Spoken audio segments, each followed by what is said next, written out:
André, você tem apresentação slide? Não, eu não fiz, porque foi muita correria, Uhum. mas eu vou apresentar para vocês. Aí qualquer coisa vocês podem levantar a mão, me interromper, que eu vou explicando aos poucos. Mas creio que vai dar para entender. Enfim, aí eu dividi esse tema na natureza de Deus, onde eu vou falar um pouco sobre os nomes de Deus e como eles representam, explicam sobre ele. Vou falar sobre algumas crenças contrárias à própria divindade de Deus e vou falar também sobre os atributos de Deus e sobre a Trindade. Vou começar primeiro falando sobre a natureza de Deus. De acordo com o Catecismo de Westminster, Deus é espírito infinito, eterno e imutável em seu ser, sabedoria, poder, santidade, justiça, bondade e verdade. Então, essa é a definição que nós temos de Deus através do Catecismo de Westminster. E a partir dos nomes de Deus nós podemos definir biblicamente quem ele é, porque os nomes eles revelam o caráter de Deus.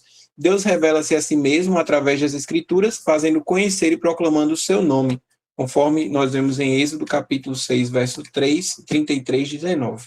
De forma que se nós adoramos a Deus, nós podemos adorar ele de várias formas, como invocando o seu nome, como em Gênesis capítulo 12, verso 8.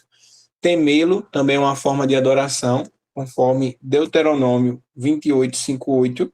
Louvá-lo, conforme 2 Samuel 22, 50. Glorificá-lo, segundo Salmos 86, verso 9. Reverenciar a Deus é santificar ou bendizer o seu nome. O nome do Senhor é aquele que defende o seu povo, conforme Salmos 20, verso 1. E por amor do seu nome, ele não nos abandona.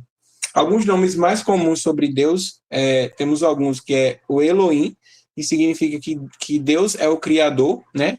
Elohim é uma forma plural e significa a plenitude do poder de Deus e representa também a Trindade. Então, quando vemos essa forma utilizada como Elohim, referente a Deus no Antigo Testamento, é uma das evidências de que Deus é um Deus trino. O nome Jeová significa um Deus que é o Deus que se relaciona com os homens, que ele não permanece alheio às suas criaturas, que ele é um Deus que provê as necessidades dos homens, é um Deus que cura, é um Deus que opera no nosso mundo de acordo com as nossas necessidades. Por isso nós temos Jeová Rafá, que é o Deus que cura, Jeová Jiré, né, que é o Deus que provê, e vários outros nomes que utilizados junto com Jeová significam um Deus que se interessa, que se relaciona com a humanidade, intervindo na sua criação. Também temos o nome de Deus chamado El, que tem várias formas, como El Elyon, que significa o Deus Altíssimo, que está empregado em Gênesis, capítulo 14, verso 18 a 20, o Deus que é exaltado sobre todos os deuses, né? El Shaddai, e também Deus, que significa também Deus Todo-Poderoso, em Êxodo capítulo 6, verso 3. Adonai significa Senhor ou Mestre, transmitindo a ideia de governo e domínio. E encontramos ele em Êxodo capítulo 23, verso 17, e Isaías 10, verso 16 a 33. Também podemos chamar Deus de Pai, que significa que ele é a fonte de todas as coisas e a origem de toda a criação. E dessa forma, todos nós podemos nos considerar a geração de Deus, conforme está em Atos, capítulo 17, verso 18. Algumas crenças erradas sobre Deus, nós temos o agnosticismo, que ele afirma que não se pode saber se Deus existe ou não existe. E tem uma frase também que meio que contrapõe o agnosticismo, que é uma frase de D.S. Clarke, que diz: podemos saber quem é Deus sem saber tudo que ele é. Podemos tocar a terra, embora não possamos envolvê-la com os braços. Um menino pode conhecer Deus, enquanto um filósofo não pode descobrir todos os segredos do Todo-Poderoso. Então, o agnosticismo, ele diz que como nós não podemos conhecer a Deus em sua totalidade, como ele não pode ser provado cientificamente, logo nós não podemos afirmar se ele existe ou não. Mas nós sabemos que nós não conhecemos Deus apenas pela objetividade do método científico, que é pegar um objeto, estudar e colher dele provas. mas nós podemos conhecer Deus através de outras formas, não só a partir da racionalidade, conforme conhecemos nas Escrituras, mas também através dos seus milagres, através dos seus sinais, através da sua manifestação na natureza, a partir também da própria revelação de Cristo, nós podemos conhecer a Deus, porque nós somos formados por corpo, alma e espírito. Então, nós não podemos, isolar apenas desses aspectos. Nós temos que entender que algumas coisas, elas são provadas cientificamente, a partir do método objetivo. Outras coisas, elas estão na metafísica, que é um campo da ciência que não pode ser aquilo provado a partir da ciência de fato, mas está além, né, dessa própria compreensão humana. E isso daí vai ser estudado a partir da filosofia, da psicologia e da própria teologia. Então, quando a pessoa ela diz assim que nós só podemos provar a existência de Deus a partir de algo que é, digamos assim, que é através de algo objetivo, ela está indo contra a própria ciência e deixando de ser uma ciência para se tornar um cientificismo, que significa uma ideologia dentro da ciência, porque não é o objetivo da ciência provar a existência de Deus ou não. O objetivo da ciência é utilizar coisas, estudar coisas que podemos palpar, coisas tangíveis que podemos tocar e assim poder estudar aquele determinado objeto e não algo que é uma coisa subjetiva. Isso daí já fica para o campo das ciências mais humanas, como a filosofia, como a sociologia, dentre outras. E existem campos que concordam com a existência de Deus e outros campos que não concordam, mas nós que somos cristãos, nós cremos na existência de Deus pela fé. Então, assim, não é uma coisa correta pegar somente um campo, né, de uma ciência, de um método científico, como a física, por exemplo, a química, e querer dizer assim, que só isso daqui prova ou não a existência de Deus. Mas se a gente pegar outros campos, a gente pode sim provar a existência de Deus através deles. Né? Então, é um reducionismo muito grande a gente querer encaixar Deus numa caixinha e dizer que se nossa mente limitada não compreende Deus, logo Deus não existe. Mas nós sabemos que a gente que é cristão, a gente tem evidências científicas, tem evidências históricas, tem evidências arqueológicas que provam a existência de Deus, que provam a veracidade das Escrituras, que provam a intervenção de Deus na sua criação. Mas nós não cremos por essas evidências. Nós cremos pela fé, pela operação da graça de Deus em nós. Tem até uma frase que fala, né, que se fosse para quem não crê, todas as evidências não são o bastante, mas para quem crê, por mais que não houvesse nenhuma, permaneceria crendo em Deus. O politeísmo também é uma crença errônea sobre Deus, porque é a crença que existem vários deuses, e muitas vezes esses deuses são elementos da natureza. E a história de Israel, ela começa justamente com esse chamamento de Deus a Abraão para sair da sua terra, da sua parentela, do meio do politeísmo, para estabelecer a crença e o culto ao único Deus, que é o Deus de Israel.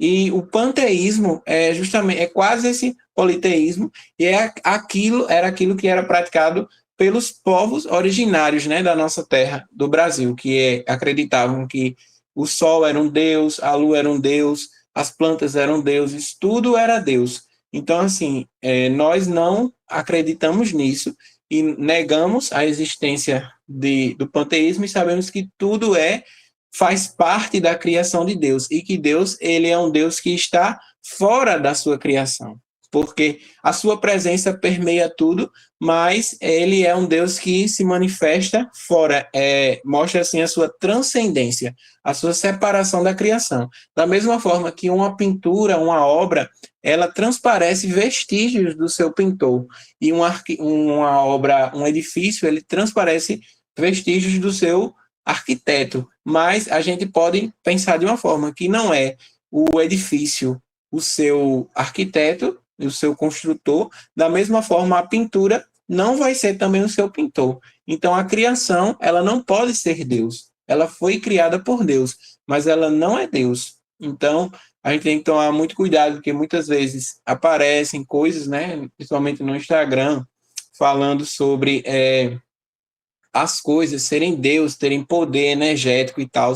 Isso daí é uma crença baseada no panteísmo, não provém do cristianismo bíblico.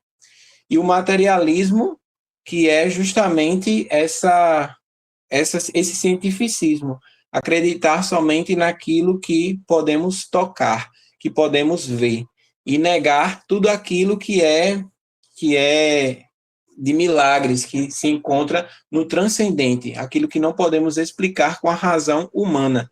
E isso daí entrou muito no século XVIII com o surgimento do iluminismo e posteriormente na igreja cristã através da teologia liberal, que negava o nascimento virginal de Jesus, né, que foi concebido por uma virgem. Eles disseram que era uma mentira. Negavam também a ressurreição de Cristo. Então, pontos centrais do cristianismo foram negados com essa teologia liberal.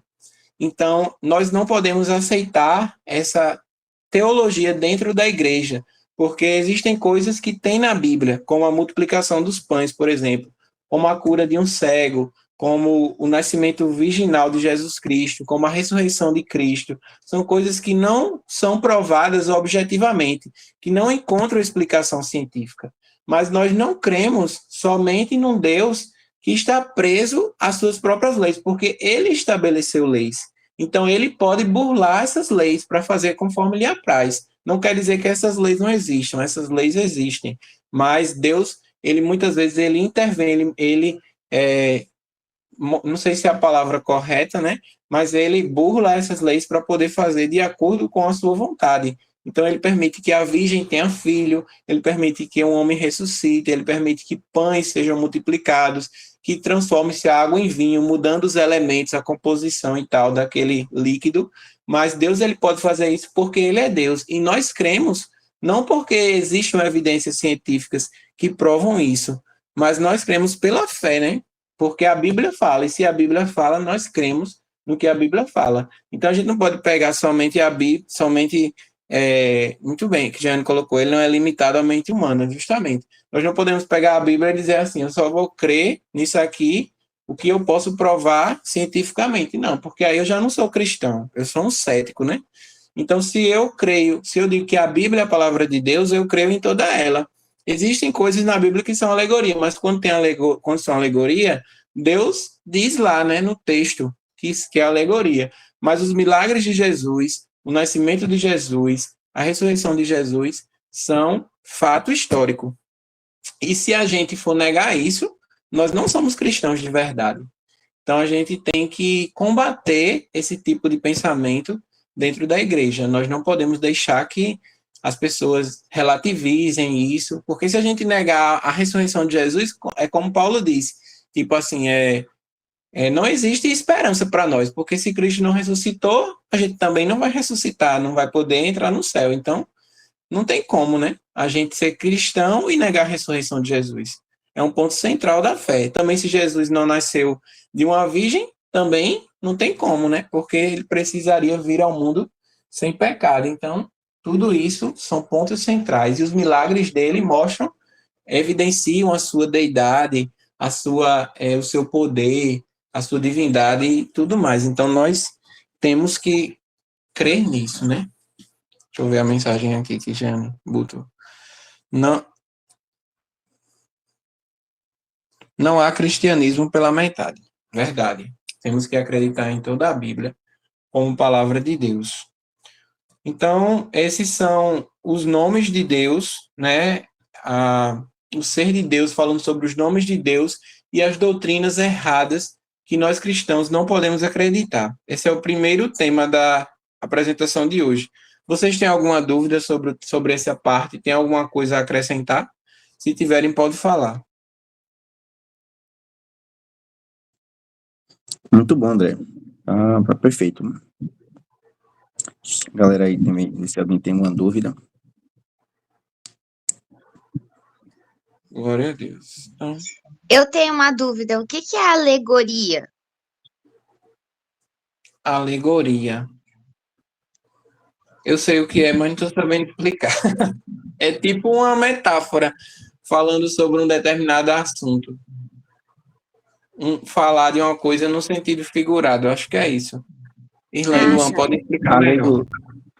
A alegoria é uma figura de linguagem, né, que é usada, como o pessoal falou, para representar algo. Então, você fala, escreve algo para que represente alguma outra coisa. Então, sempre falar alegoria é uma figura de linguagem que representa uma outra coisa. Está, por exemplo, quando Jesus Cristo fala que ele é a porta, não no sentido literal. A gente não pode. Aí é uma figura de linguagem, que está dizendo que ele é aquele em que ele é o único meio, ou seja, a porta, ele é o caminho, a porta, ele é o caminho. Então, tem vários. Jesus usa várias figuras de linguagem para se referir a si, não que literalmente, ou seja, a gente não entende que aquilo ali não é uma porta, mas ele é uma figura de linguagem que representa algo. Compreendi. Ok. Glória a Deus. Então, já que ninguém tem mais nenhuma pergunta, vamos passar para o tema dos atributos de Deus. Então, nós conhecemos alguns atributos de Deus. A diferença entre os atributos de Deus e os seus nomes é porque os nomes de Deus expressam a qualidade de todo o seu ser.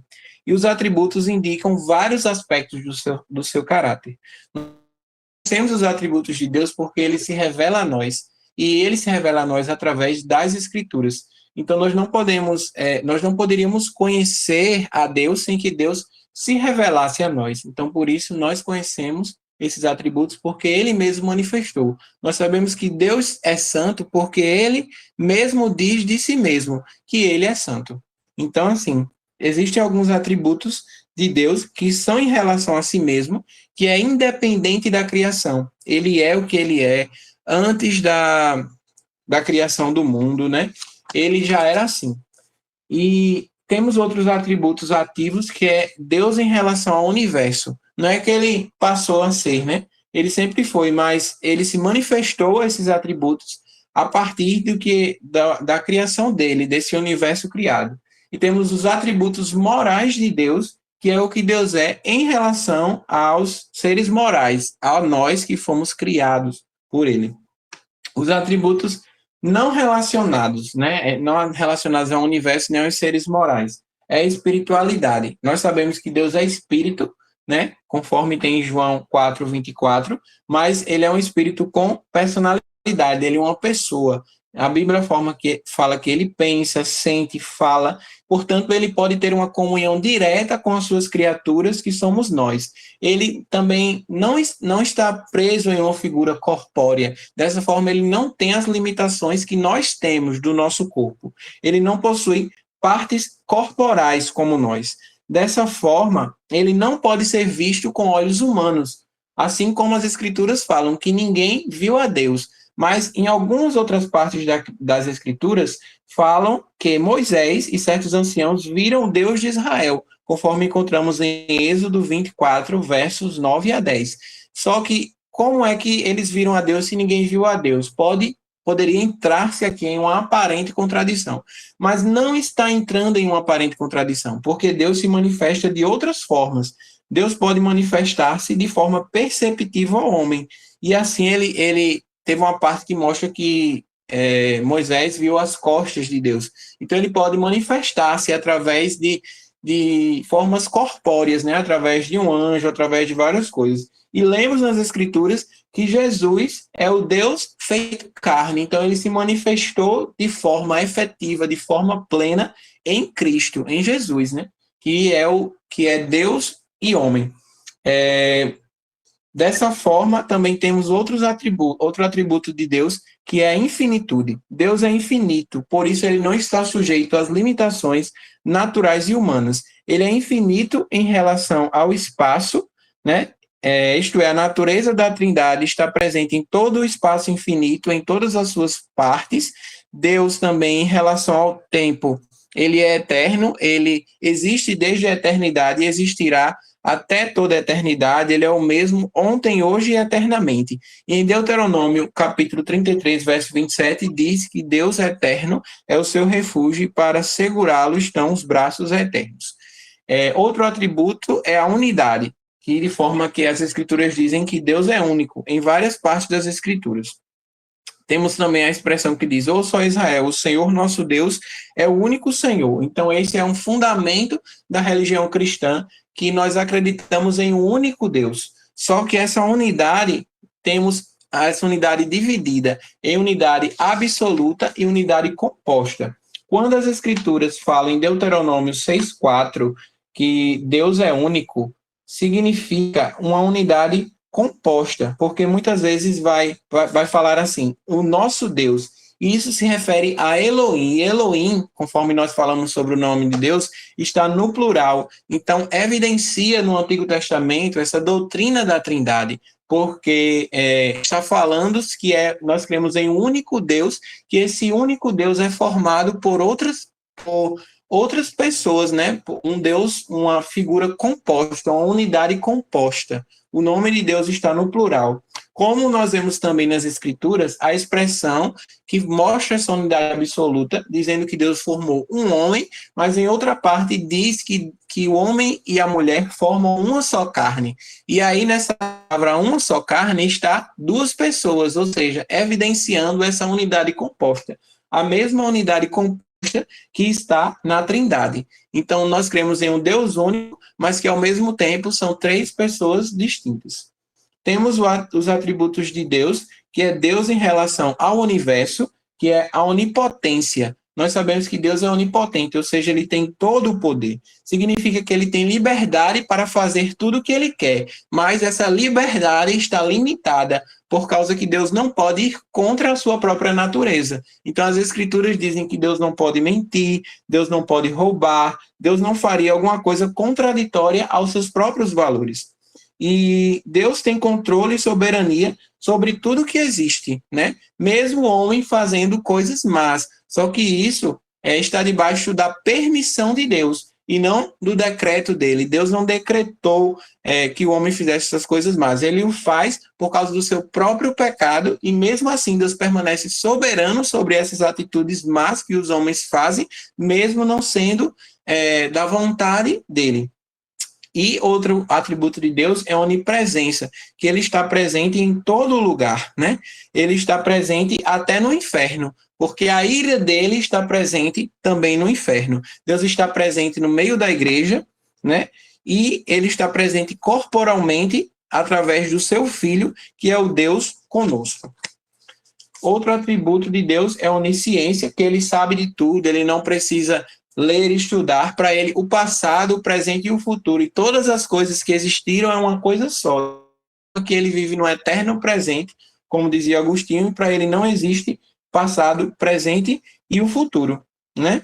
E a sabedoria de Deus é a associação de sua onisciência com a sua onipotência. Ele tem poder para aplicar o seu conhecimento para que se realizem melhores propósitos possíveis pelos melhores meios. Então, a sabedoria é o que faz com que haja a providência de Deus. Essa providência de Deus é evidenciada por meio de características gerais, quando ele faz que nasça o sol, que se derrame a chuva, que venha a colheita no tempo certo, né? Ele determina que determinadas safras de alimentos nasçam no tempo certo. Isso é a providência geral de Deus para a sua criação. E temos também a providência específica de Deus, né?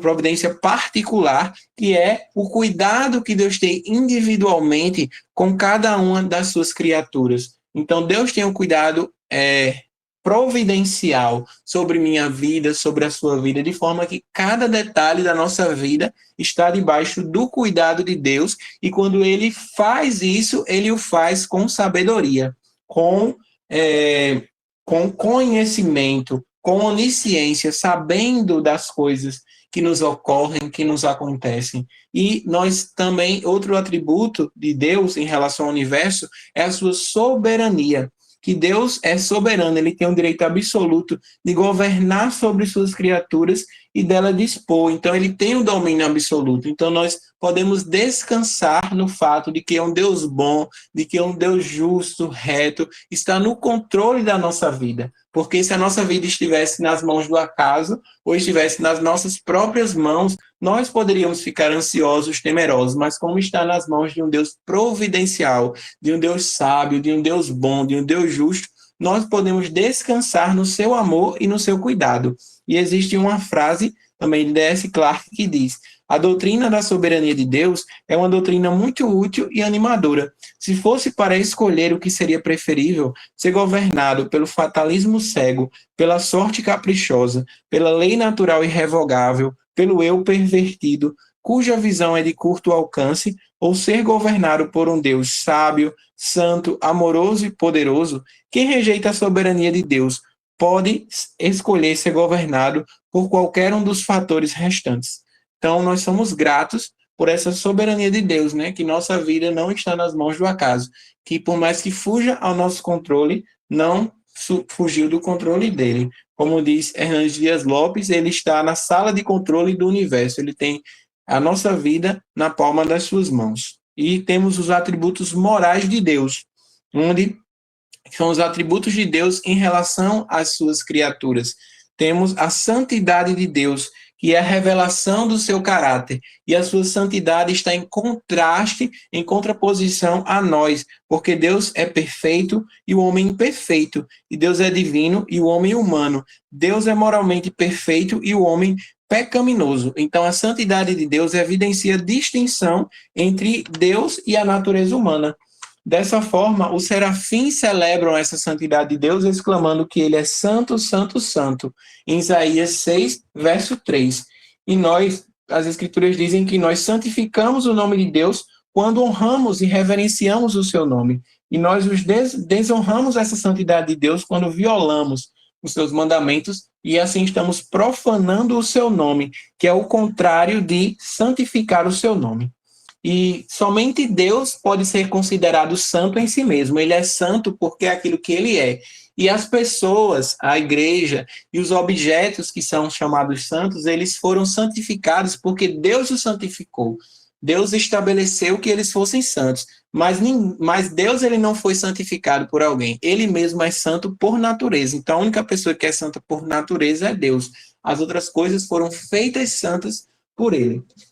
E justiça significa que Deus é justo e é a santidade de Deus em ação. É um atributo de Deus que não julga conforme as evidências, como o juiz moderno, mas ele julga porque ele sabe tudo o que acontece, né? As Escrituras dizem que ele não julgará nem pela aparência, nem decidirá com base com o que ouviu. Então ele é justo quando ele justifica o homem com base no sacrifício de Cristo. Ele é justo quando ele pune o culpado, quando ele estabelece a sua justiça sobre os reis maus, quando ele pune uma nação violenta, uma nação que está contrária à palavra de Deus, quando ele estabelece pela sua graça vitórias nas nossas vidas, quando ele castiga o seu povo por algum pecado para que venha arrepender-se, quando ele pune o ímpio, né?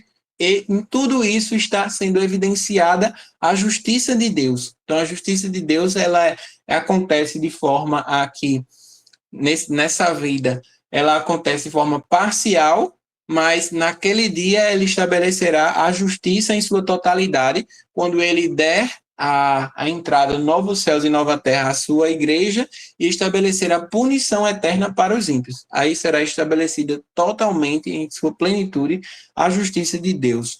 E outro atributo, né, de Deus em relação aos seres morais é a fidelidade. Deus é fiel, portanto, a sua palavra não falha, ele é digno de confiança e podemos descansar em suas promessas. Conforme tem Êxodo, capítulo 34, verso 6, número 23, 19 e vários outros.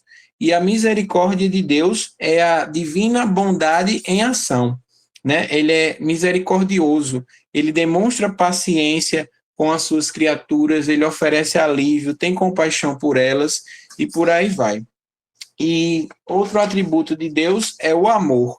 O amor de Deus é um atributo que revela também o seu caráter.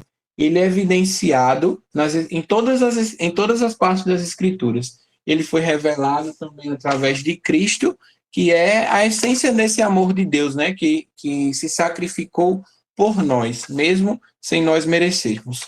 E esse atributo significa o relacionamento pessoal que Deus quer ter com as suas criaturas que foram dotadas da sua imagem e semelhança. Então, é o atributo que faz esse relacionamento de Deus para com as suas criaturas. E Deus ele não precisava desse relacionamento, conforme Lewis fala que já existia um perfeito amor entre o Pai, o Filho e o Espírito Santo, de forma que Deus já era completo em si mesmo, porque nós só podemos ser de fato completos se nós nos relacionarmos com outras pessoas.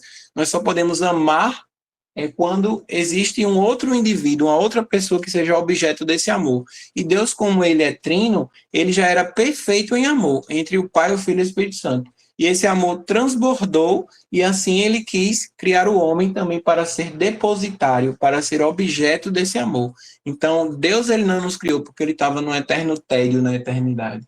Ele nos criou porque ele quis dispensar desse grande amor que era compartilhado entre as pessoas da Trindade. E por isso que John Piper vai falar que nós também só podemos encontrar a nossa completude, a nossa plenitude em Deus, porque fomos criados para o louvor da sua glória. Então, tudo que Deus faz não é para a nossa glória, não é primariamente para o nosso bem-estar, não é primariamente por amor a nós, mas tudo que Deus faz, ele faz para a sua glória, porque ele preserva essa glória, porque a sua própria glória é a fonte da nossa felicidade, é a fonte do nosso prazer eterno. Sem essa glória de Deus ser preservada, nós não podemos nos sentir verdadeiramente alegres, nós não podemos nos sentir verdadeiramente felizes. E o último atributo que eu vou falar é sobre a bondade. E a bondade de Deus é o atributo que concede vida e outras bênçãos às suas criaturas. E aqui tem um texto que eu achei muito interessante, que o Dr. Howard Agner Johnson disse que foi a uma determinada casa e ele foi convidado pelo dono da casa a orar pelo alimento, para agradecer pelo alimento. E após terminar aquela oração, o dono da casa falou que não era uma coisa que era muito, era só cumprir uma tabela, orar, porque foi ele mesmo que proveu aquele alimento para aquela casa. Ao que o doutor respondeu, perguntou se foi ele que determinou que viesse a chuva, porque se não viesse a chuva na estação própria, toda aquela região ia ficar sem fome, ia ficar com fome. E se não viesse a chuva por 2 anos, toda aquela região morreria. Então ele disse que foi Deus que proveu que os grãos fossem criados, que foi Deus que mandou a chuva, que foi Deus que deu a força, a condição psíquica, a condição física dele trabalhar e conseguir aquele alimento. Então, tudo na nossa vida é fruto da bondade de Deus, porque se não fosse Deus, a gente não poderia estar aqui onde nós estamos, né? Onde vocês estão e por aí vai. Então, a bondade, ela é um atributo de Deus que revela a forma como ele se relaciona com a sua criação, porque nós não somos merecedores, né, das coisas boas, das bênçãos de Deus, e mesmo assim ele opera e estabelece bênçãos na nossa vida. Então, esses foram a minha fala sobre esse tema, sobre os atributos de Deus. Alguém tem uma coisa a falar, a complementar? Glória a Deus. André, que bênção. Deus abençoe para, né, essa segunda parte também. Eu queria comentar uma coisa, né? Você explicou muito bem, muito importante, queridos, e veja a necessidade e a importância desse estudo, desse conhecimento, e entender melhor quem Deus é. Porque quando nós não entendemos e não compreendemos quem Deus é, existe aí várias distorções de quem é Deus, né? Muitos vão distorcer aí os atributos de Deus para criar um Deus à sua imagem. Nós vemos, né, muitas das vezes, muitos colocando um Deus como um Deus, por exemplo, um Deus vingativo, um Deus que pune, como se fosse aquele velho rabugento chato, e que está sempre ali querendo frear ou fazer algum mal para o homem, né? Se o homem sair da linha, o homem vai receber uma condenação e tal. Então, muitas pessoas têm uma visão de Deus distorcida, né? Então, crescem com essa imagem de Deus, que é uma imagem distorcida. Como outros também, aí um outro extremo, tenta levar Deus como aquele ser que não tá nem aí para os prazeres humanos, o homem pode fazer o que quiser, o homem pode viver da forma que quer, que Deus não está se importando, que Deus importa, na verdade, é só o amor. Percebam que ambos os lados criam uma imagem distorcida de Deus, de quem Deus é, e a partir daí não vivem um relacionamento com o verdadeiro Deus. Então estão como se fosse uma via paralela em que o resultado disso vai dar, não vai ser distante de Deus, vai se distanciar cada vez mais de Deus. Então perceba qual a importância, a necessidade de que nós conhecermos a Deus e conhecermos a Deus, como o André falou, mediante aquilo que ele se revelou para nós. E principalmente segundo a sua palavra. Deus se revelou pela natureza, pela criação, mas a revelação especial de Deus, por meio de Jesus Cristo, está registrada nas Sagradas Letras. Então, queridos, essa é a maior necessidade do homem, conhecer a Deus. Conhecer cada vez mais a Deus e fazer Deus conhecido, tornar Deus conhecido. Essa é a necessidade do homem. Então, por isso que nós estamos separando esse momento de estudar, de conhecer os atributos de Deus, atributos comunicáveis, aquilo que Deus comunicou, aquilo que nós também temos, como o André bem explicou. Deus comunicou alguns dos seus atributos com a humanidade, com a sua criação, que foi feita em imagem de Deus.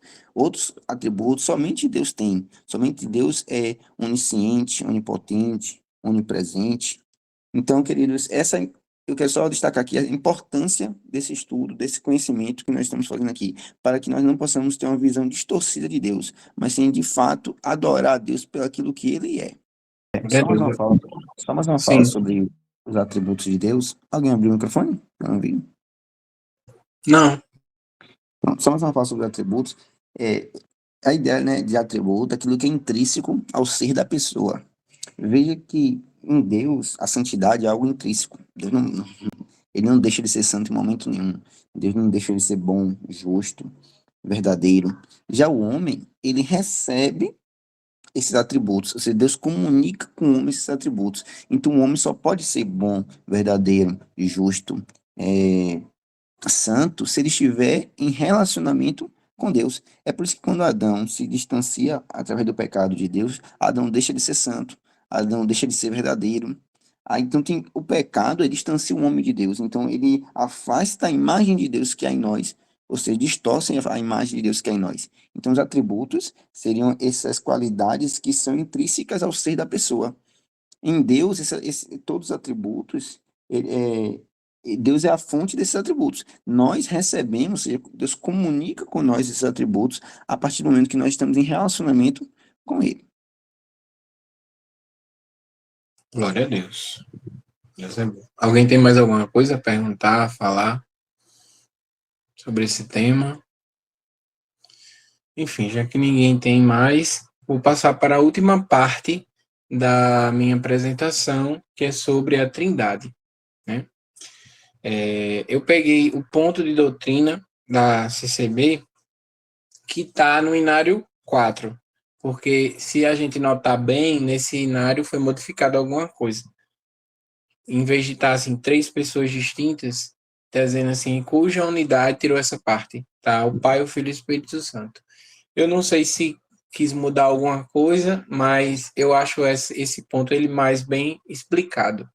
Ele diz assim: nós cremos que há um só Deus vivente e verdadeiro, eterno e de infinito poder, Criador de todas as coisas, em cuja unidade há 3 pessoas distintas, o Pai, o Filho e o Espírito Santo.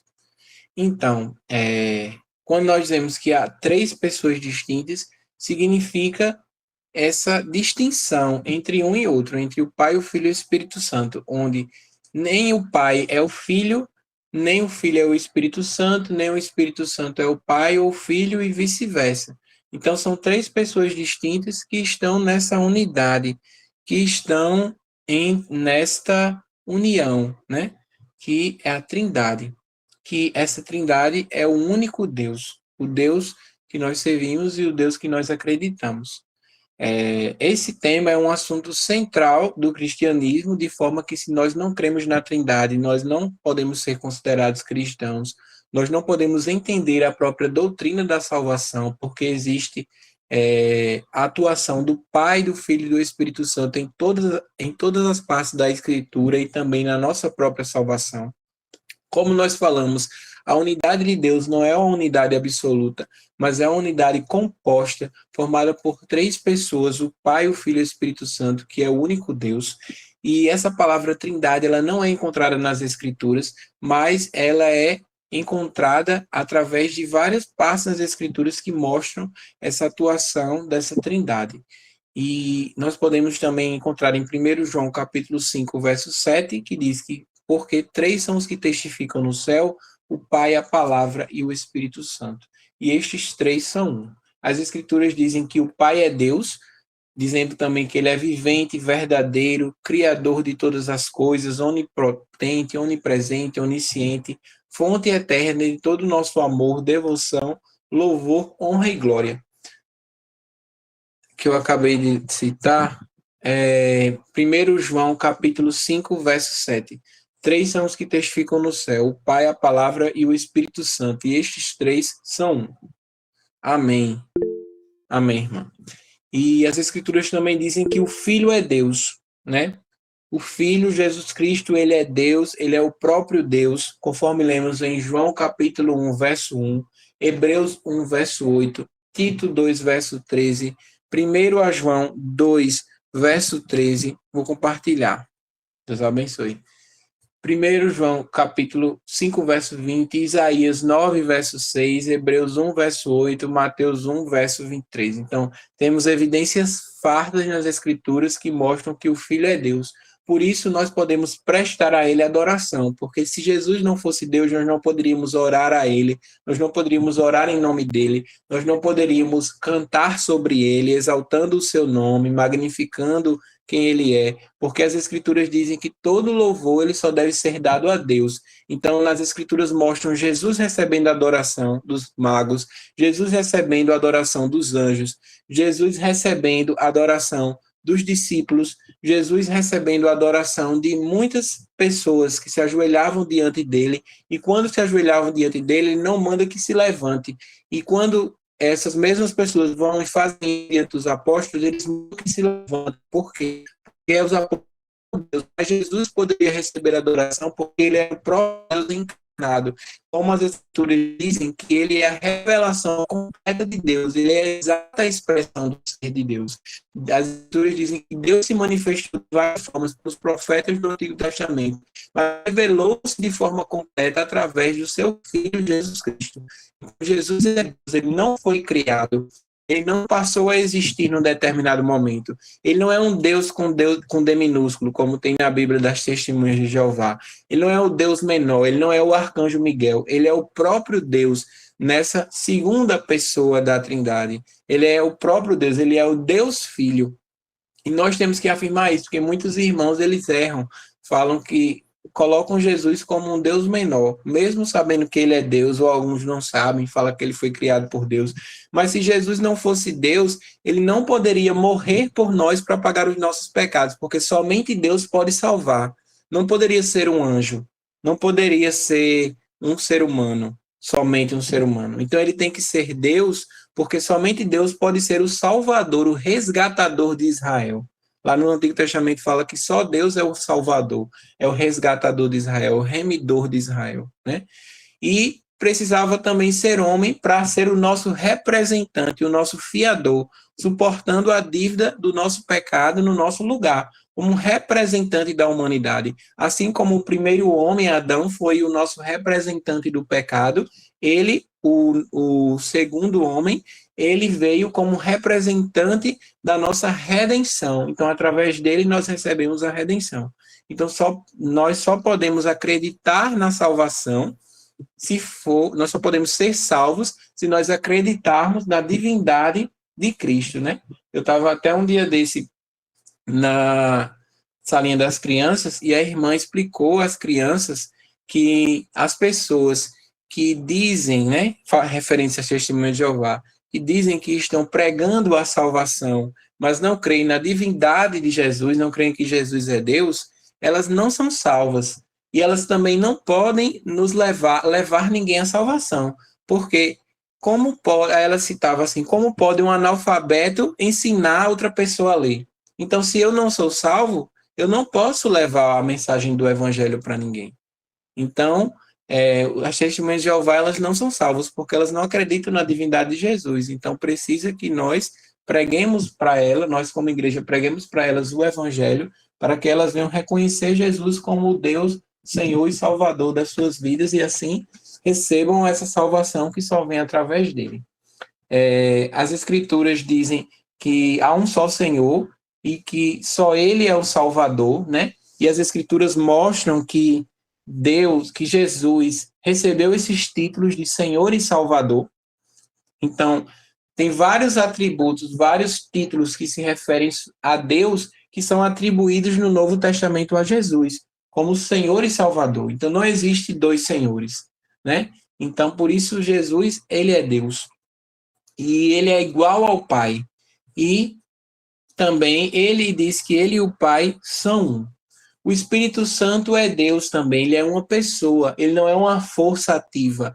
Ele fala, ele sente, ele se entristece, ele ensina, ele consola, ele distribui dons sobre a igreja, e ele, por isso ele é uma pessoa, ele não é uma força, ele não é um sentimento, ele é o próprio Deus, né? O Espírito Santo, ele é Deus.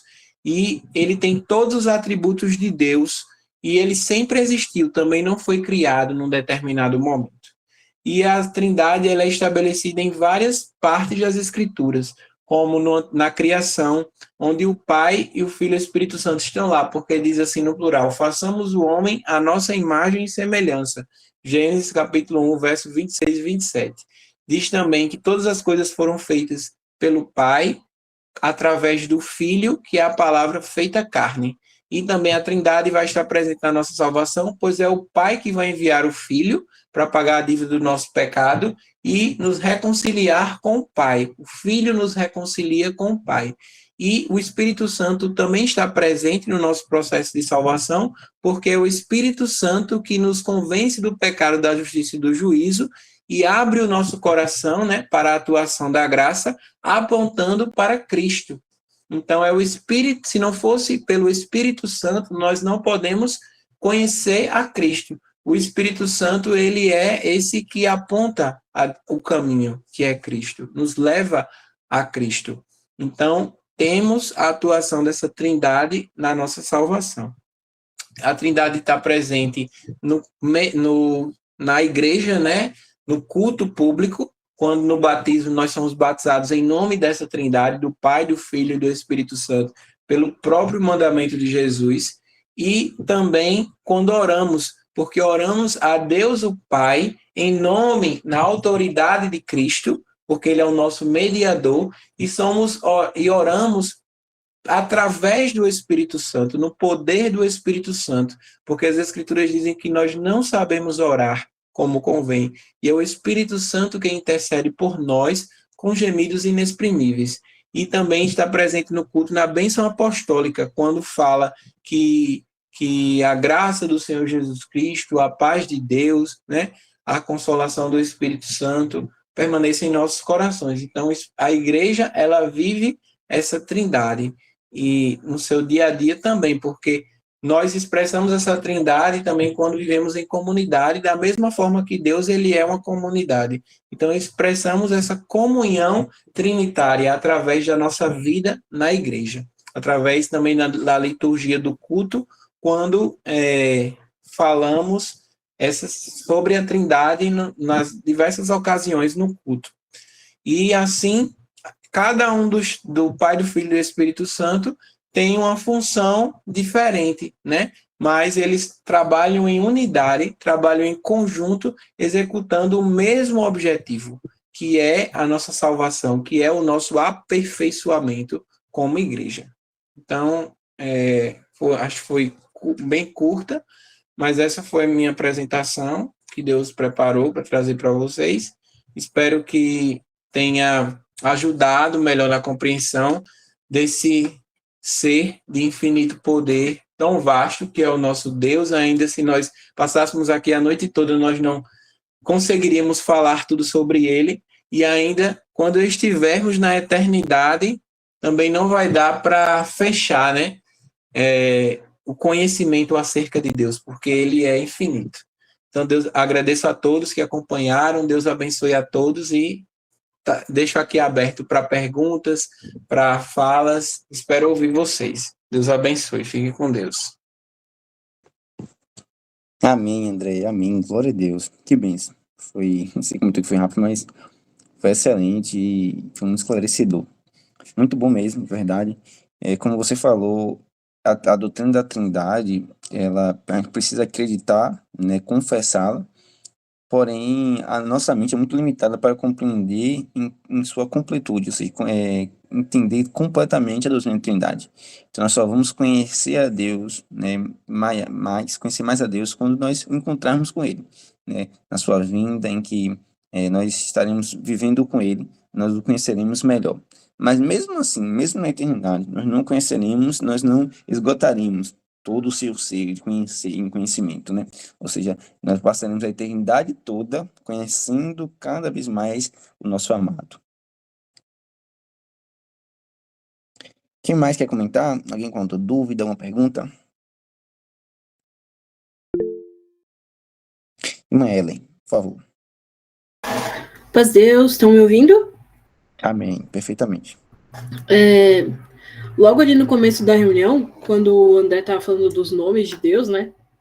Quando ele fala que falou de Deus Pai, né? E a gente está muito acostumado a chamar Deus de Pai. Isso me lembrou um testemunho, na verdade, de uma irmãzinha amiga minha. Só para vocês entenderem o contexto, assim, essa irmãzinha, ela serve a Deus na congregação, e o pai dela e a madrasta dela servem a Deus em outra igreja. E ali na época da pandemia, quando não tinha culto tanto na congregação, nem na igreja que eles vão, a madrasta dela pediu que ela fizesse uma espécie de estudo bíblico, assim, com os irmãozinhos mais novos dela, com os meio-irmãos, no caso, né, os filhos deles, que eram, sabe, pré-adolescentes, adolescentes. E ela me contando, assim, que ela ficou muito nervosa, assim, sobre isso, sobre como que ela iria fazer, o que ela ia falar. E até que ela estava dando alguma explicação e ela falou, né, se referiu a Deus como pai, assim, com naturalidade, como a gente faz mesmo. E o irmão dela, que na época já tem uns 11, 12 anos, falou assim, nossa, você chamou Deus de pai? E ela, sim, gente, eu chamei Deus de pai, Deus é nosso pai. E ele quis dizer uma coisa tipo assim, eu não sabia que a gente podia chamar Deus assim, tipo, com essa intimidade. Né? Então, assim, a gente às vezes fala com tanta normalidade, mas a gente não para pensar que Deus é nosso pai, não só no sentido de criador que nos gerou, mas para nós que somos salvos, né, remidos por Jesus e que nos tornamos verdadeiramente filhos de Deus, ele é nosso pai, como o nosso pai carnal, como um bom pai que cuida dos seus filhos, que ama eles, que dá boas coisas a eles. E nessa naturalidade, assim, de falar isso, ela conseguiu explicar isso para os irmãozinhos dela, e Deus tomou um caminho bonito, assim, e isso me marcou muito, assim. Então, vira e mexe eu lembro disso, assim, e lembrei hoje nessa reunião, assim, sobre Deus Pai, né, o Deus que é um bom pai, que é um pai amoroso, que é um pai carinhoso, um pai que se preocupa com seus filhos, que ama os seus filhos. Glória a Deus. Aleluia. Deus abençoe, Maria, por compartilhar esse lindo testemunho. Você vendo que esse choque que essa criança teve, também os discípulos, naquela época de Jesus, e os ouvintes da mensagem de Cristo também tiveram. Porque quando, naquela época, no contexto ali de Cristo, ninguém antes tinha falado sobre isso, que nós somos filhos de Deus. Como pode? Então tinha essa ideia de um Deus mais distante, um Deus que estava... a santidade nesse Deus separado, mas que esse Deus que não se aproximava tanto do homem. Se nós éramos um Deus mais... Tinha os discípulos de Cristo tinham essa ideia de um Deus mais distante. E ali vem Jesus falando que ele era o Filho de Deus. E depois Deus, o próprio Cristo ensina a orarmos, a chamarmos Deus de Pai. Pai nosso que está no céu. Isso, para a mente dos discípulos, isso é uma bomba. E ali traz, como ele comentou, essa ideia de que Deus está próximo, Deus nos ama, Deus nos conhece. Como um pai nos conhece, o Deus nos conhece, nos cuida de nós, está atento à nossa necessidade. Deus não está somente atento, e ele está, e o controle do universo está na mão dele, às questões complexas do mundo, mas também às nossas pequenas necessidades, as nossas pequenas dores, as nossas pequenas, aquilo que nós precisamos no dia a dia, aquilo que nós necessitamos, há um cuidado que às vezes nem nós mesmos temos com nós. O Deus que é Pai, ele está cuidando, ele está ao nosso lado, ele está se importando conosco. Ele quer esse relacionamento, essa vivência aqui de proximidade conosco. Então, Deus é um Deus relacional e ele, por meio de Cristo, nos fez filhos de adoção. Glória a Deus. Só um assunto que eu lembrei aqui de falar é sobre essa própria essência, né, do caráter, da natureza de Deus, porque muitas pessoas elas dizem que Deus não existe porque existe o mal no mundo, existe o sofrimento, existe a guerra, existe a dor. Elas dizem assim: se Deus é bom e se Deus existe, se Ele é soberano sobre todas as coisas, como pode existir o mal? Como pode existir a doença? Como pode existir a morte? E nós sabemos que tudo isso é fruto do pecado, né? Que não estava assim no plano original de Deus para a sua criação, mas o pecado entrou no mundo e foi e aconteceu tudo isso, e nós somos reféns disso, mas que Deus ele vai enviar Cristo para poder restaurar todas as coisas, onde no novos céus e na nova terra não vai existir mais nada disso. Só que essas próprias pessoas, ao falarem isso, elas estão entrando em contradição, porque elas, dentro dela, existem essa lei de Deus cravada nos seus corações, que fazem ela ver através da própria justiça de Deus nelas, mostrando que o mal, a dor, o sofrimento são coisas más. Então, como elas podem achar que isso são coisas más se não houvesse um Deus? Ou seja, se Deus não existisse, elas não teriam esse senso de justiça, esse senso de certo e errado dentro delas. Então, essa própria indagação dessas pessoas aponta que Deus existe, ela comprova a existência de Deus.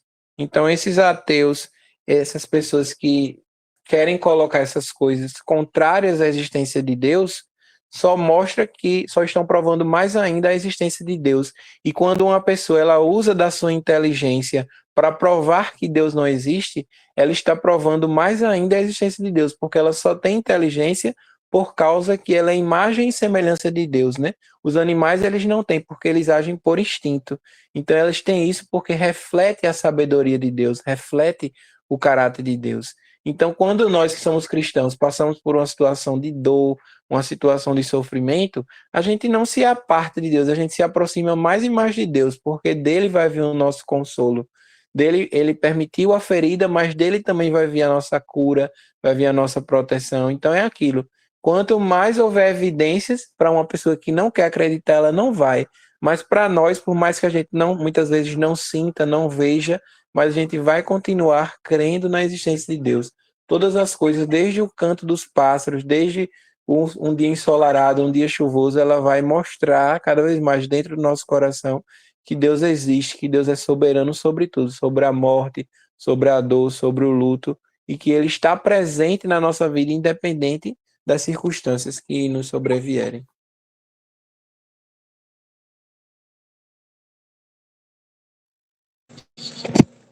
Glória a Deus, André.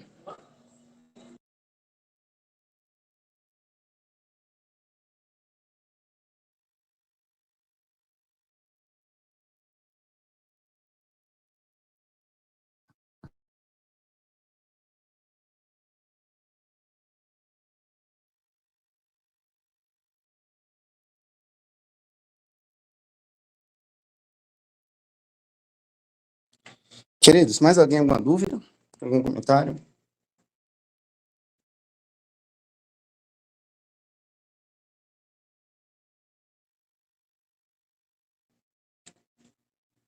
Pronto, se ninguém tiver mais nenhuma dúvida, nenhum comentário. André, tu consegue depois compartilhar aquilo que tu escreveu pra gente? Sim, sim. Vou compartilhar agora mesmo. Pronto, Deus abençoe.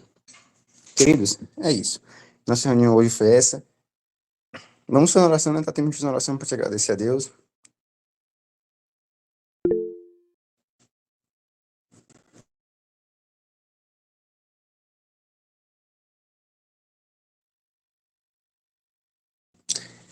Quem sente fazer essa oração para agradecer? Pode ser o Andrezinho mesmo? Pode ser. Vamos lá. Pronto. André, antes de a gente fazer a oração, só um comentário que eu lembrei aqui. Eu vou compartilhar alguns livros, alguns documentos sobre sobre esses três temas, essas três principais temáticas que o André abordou hoje, lá no grupo também. Vale muito a pena. Quem quiser, né, se aprofundar um pouco mais, ter esse material, tá bom? Glória a Deus. Já pode iniciar sem abrir mesmo ou não? Você mesmo, André. Você abre aí e faz uma inicia a oração. Deus seja louvado. Amém. Glória a Deus. Iniciemos essa oração de agradecimento em nome do Senhor Jesus. Amém. Glória a Deus. Aleluia, Senhor. Glória a Deus. Senhor, nosso Deus e nosso Pai que estás nos céus, mais uma vez voltamos na tua presença,